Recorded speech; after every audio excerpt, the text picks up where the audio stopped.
हिंदुस्तानी हूँ, इससे आगे मेरी पहचान क्या, मुल्क की अस्मत के आगे मैं क्या, मेरी जान क्या। रिपब्लिक डे का जोश अभी तक ठंडा नहीं पड़ा है। 365 दिन से पहले पढ़ना भी नहीं चाहिए, क्योंकि आज का युवा जो कल का भविष्य भी है, दिल में जोश, सांसों में तूफान रखता है, होठों पर सिर्फ एक नाम हिंदुस्तान रखता है। जब बात देश की हो रही है तो आज हम एक ऐसे मुद्दे पर बात करेंगे जिसने पूरे देश में साइंस वर्सेस रिलीजन की जंग छेड़ दी है। Hey everyone, welcome to Intellectual Yuva. इस वक्त हम सभी के दिमाग में और हर न्यूज चैनल पर एक ही सवाल है कि किसमें ज्यादा ताकत है, विज्ञान में या दिव्य ज्ञान में। धीरेन्द्र शास्त्री सही हैं या नहीं? वो इंसान सही है या नहीं ये बताने वाली मैं कोई नहीं होती हूँ, क्योंकि सही और गलत की परिभाषा हर इंसान की अपनी अपनी होती है और दो अलग विचारधाराओं वाले लोग भी एक साथ सही हो सकते हैं। लेकिन एक जिम्मेदार युवा होने के नाते मेरी पूरी कोशिश रहेगी कि आप लोगों के सामने मैं एक निष्पक्ष सत्य रख पाऊं।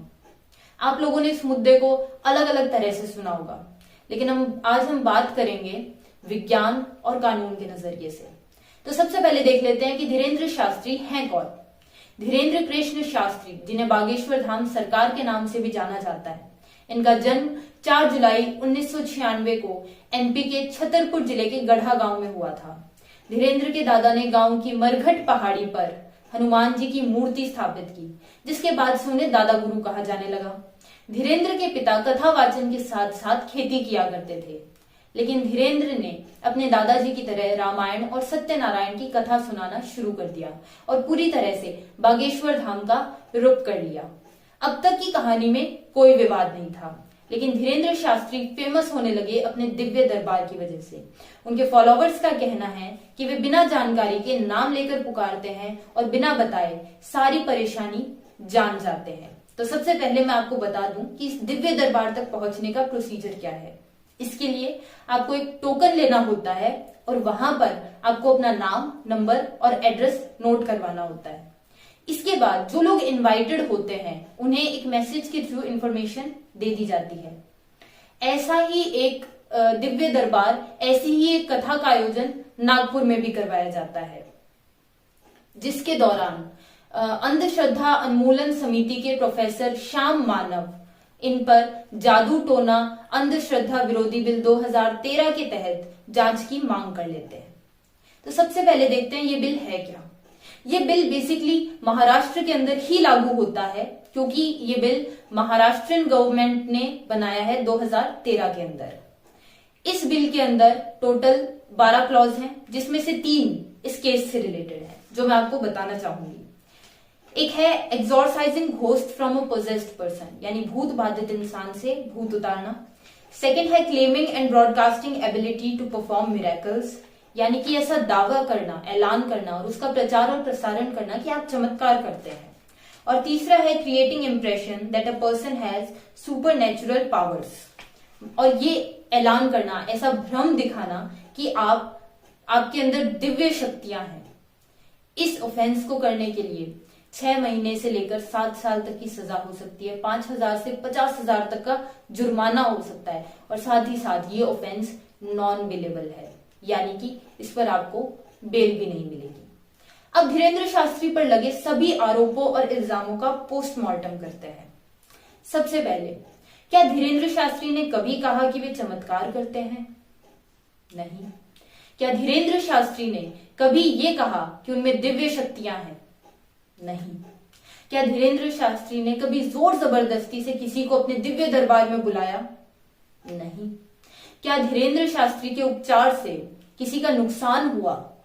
नहीं। साथ ही साथ धीरेन्द्र शास्त्री हमेशा अपने सोशल मीडिया पर हमेशा ये डिस्क्लेमर देते हैं कि मैं कोई चमत्कार नहीं करता, मैं एक साधारण व्यक्ति हूं, मैं सिर्फ हनुमान जी से प्रार्थना करता हूं। तो इस बिल के अकॉर्डिंग धीरेन्द्र शास्त्री को लीगली क्लीन चिट मिल जाती है। तो क्या प्रोफेसर मानव गलत है? जवाब फिर से नहीं। क्यों? क्योंकि अंधश्रद्धा उन्मूलन समिति का गठन इसीलिए हुआ था ताकि देश में फैले अंधविश्वास को कम किया जा सके। हम सभी जानते हैं कि धर्म के नाम पे, आस्था के नाम पे लोग हिंदुस्तान में क्या क्या करते हैं, मेंटली रिटार्डेड लोगों को किस किस टॉर्चर से गुजरना होता है, उस वक्त ऐसी समिति और ऐसे प्रोफेसर श्याम मानव ही होते हैं जो सामने आकर उन लोगों को बचाते हैं, उन लोगों को उस चीज से बाहर निकालते हैं। उनका इस बात पर सवाल उठाना काफी जायज था। शायद उन्हें ये जानकारी नहीं थी कि इन्होंने क्या डिस्क्लेमर्स दिए हैं या इन्होंने कभी कुछ कहा है या नहीं, क्योंकि ज्यादातर जो लोगों का मानना था धीरेन्द्र शास्त्री के बारे में वो यही था कि वे चमत्कार करते हैं। अब मैं आपको कुछ बताना चाहूंगी। आप सबको पता है कि हमारे कुछ मौलिक अधिकार होते हैं, लेकिन हम में से बहुत कम लोग जानते हैं कि हमारे कुछ मौलिक कर्तव्य भी होते हैं, जिनमें से एक है साइंटिफिक टेम्पर डेवलप करना और अंधविश्वास को कम करना। अब बात करते हैं चमत्कार की। चमत्कार क्या होता है? मेरे हिसाब से चमत्कार कुछ नहीं होता, सिर्फ साइंस होती है। कई सदियों पहले जब ऊपर से गिरती हुई चीजों को नीचे देखता होगा इंसान, तो सोचता होगा ना कि चमत्कार है।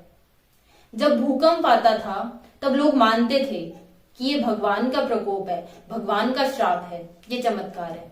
लेकिन आज हम जानते हैं कि ये साइंस है। जिसका रीजन हमें पता चल जाता है वो साइंस हो जाती है, और जिसका रीजन नहीं पता चल पाता उसे हम चमत्कार का नाम दे देते हैं। तो ये कौन सी साइंस है जो धीरेन्द्र शास्त्री यूज कर रहे हैं? साइकोलॉजी के स्टूडेंट्स बखूबी समझ पाएंगे। ये एक टेक्निक होती है जिसे कहते हैं टेलीपैथी, यानी कि बिना बताए बिना लिखे मन की बात को मन तक पहुंचाना। ये वही टेक्निक है जो कई सदियों पहले हमारे ऋषि मुनि यूज किया करते थे। ये वही टेक्निक है जो फेमस यूट्यूबर सुहानी शाह यूज करती हैं। ये वही टेक्निक है जो कई सालों पहले वर्ल्ड वॉर में भी यूज हुई थी, और ये वही टेक्निक है जो शायद धीरेन्द्र शास्त्री भी यूज करते हैं। साइकोलॉजी के डॉक्टर्स या जिन्हें हम साइकेट्रिस्ट बोलते हैं, वो भी ऐसी बहुत सारी टेक्निक्स, टेलीपैथी, एनएलपी, उसके साथ साथ mind reading, face reading, body language reading, इन सब का यूज करते हैं अपने पेशेंट के दिमाग के अंदर कुछ हद तक जाने के लिए, ताकि उनका पेशेंट ज्यादा से ज्यादा उनसे ऑनेस्ट रह सके। अब सवाल उठता है कि क्या प्रोफेसर श्याम मानव सनातन के खिलाफ हैं? क्योंकि मैंने तो ये टीवी पर कई बार सुन लिया है कि ये लोग सनातन के खिलाफ हैं। मैं आप लोगों से एक सवाल पूछना चाहूंगी। अगर कोई इंसान सच जानना चाहता है तो क्या वो धर्म के खिलाफ हो जाता है? क्या धर्म पर सवाल करने वाला इंसान धर्म के खिलाफ होता है? नहीं। प्रोफेसर श्याम मानव सनातन के साथ है, क्योंकि अगर कहीं सनातन का नाम खराब है तो उसका इकलौता कारण है अंधविश्वास। प्रोफेसर श्याम मानव और अंधश्रद्धा उन्मूलन समिति सनातन से, बाकी धर्मों से, या मैं यूं कहूं कि हमारे समाज से अंधविश्वास को मिटाने का काम कर रही है।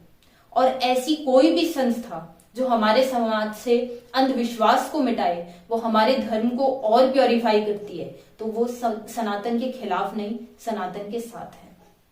इन सारी चीजों के बावजूद भी धीरेन्द्र शास्त्री कुछ और विवादों में घिरे हुए हैं। उनकी कुछ ऐसी विवादित वीडियो सामने आई है जो कॉपीराइट की वजह से मैं आपको दिखा तो नहीं सकती हूं, लेकिन उनके बारे में मैं आपको जरूर बताऊंगी। उनमें से एक वीडियो है जिसमें धीरेन्द्र शास्त्री पठान मूवी का विरोध करते हुए नजर आ रहे हैं। एक वीडियो में वे ऐसा कह रहे हैं कि फादर और चादर वालों से दूर रहना चाहिए, जिसका सीधा हमला इस्लाम और क्रिश्चियनिटी के ऊपर है। एक वीडियो के अंदर वो ये कहते नजर आए हैं कि अगर हिंदुओं पर पत्थर फेंकोगे तो तुम पर बुलडोजर चलवा देंगे। साथ ही साथ एक वीडियो के अंदर वो जनता को भड़काते हुए भी नजर आए हैं कि आपको तमंचा रखना चाहिए, लेकिन साथ में उन्होंने ये भी कहा है चलाना नहीं है। विवादों तक पर अभी तक कोई सफाई नहीं आई है, तो तय आपको करना है कि ये बातें किस हद तक सही हैं और किस हद तक गलत। मैं अपनी कोई व्यक्तिगत राय इस पर नहीं रखूंगी। अब बात करते हैं साइंस वर्सेस रिलीजन की। साइंस वर्सेस रिलीजन कभी हो ही नहीं सकता है। साइंस रिलीजन के खिलाफ कभी नहीं थी। साइंस हमेशा से रिलीजन के साथ रही है, क्योंकि हमने जितना विज्ञान को, जितना साइंस को डिस्कवर किया है, यही पाया है कि जो कुछ हमारे धर्मों में, हमारे ग्रंथों में लिखा है, वो सब सच है। साइंस रिलीजन का सबूत है। हमारा रिलीजन, सनातन धर्म, बहुत ही साइंटिफिक रिलीजन है। तो साइंस और रिलीजन कभी एक दूसरे के खिलाफ हो ही नहीं सकते। अब मैं कुछ पर्सनल व्यूज रखना चाहूंगी सनातन पर। आपका और मेरा जीवन कितना है? 70 साल, 80 साल, 100 साल, ज्यादा से ज्यादा 150 साल। सनातन सदियों से था और सनातन सदियों तक रहेगा। सनातन को किसी की प्रोटेक्शन की जरूरत नहीं है। सनातन हमेशा से चला आ रहा है। ठीक है, मैं आप लोगों को यह बताना चाहती हूं कि हमारी धरती, हिंदुस्तानी धरती, सिर्फ धर्म की नहीं बल्कि साइंस की भी धरती है। दुनिया के सबसे पहले और सबसे बड़े मैथमेटिशियंस हिंदुस्तान में हुए हैं। दुनिया के सबसे पहले प्लास्टिक सर्जन हिंदुस्तान में हुए हैं। जब पूरी दुनिया को सोलार सिस्टम के बारे में कुछ भी नहीं पता था, उस वक्त हम 9 ग्रहों की पूजा कर रहे थे। अगर आपको लगता है कि सनातन की नॉलेज कम हुई है तो मैं इनकार नहीं करूंगी, बेशक हुई है, लेकिन उसका कारण इस्लाम या क्रिश्चियनिटी नहीं है, उसका कारण हम लोग हैं। क्योंकि हम लोगों को रामायण और महाभारत जैसी कुछ 1-2 कहानियों के अलावा कुछ पता ही नहीं है। अगर आपको सनातन को जानना है तो आपको वेद पढ़ने चाहिए, आपको पुराण पढ़ने चाहिए। हालांकि पुराणों में भी सिर्फ देवों की कहानियां ही हैं, लेकिन अगर आप वेदों को पढ़ेंगे तो आप गहराई तक समझ पाएंगे सनातन क्या था। अगर आप राम को सनातन मानते हैं तो सनातन राम से भी पहले था। आप मनुस्मृति पढ़िए। इंसान आज भी गलतियों का पुतला है।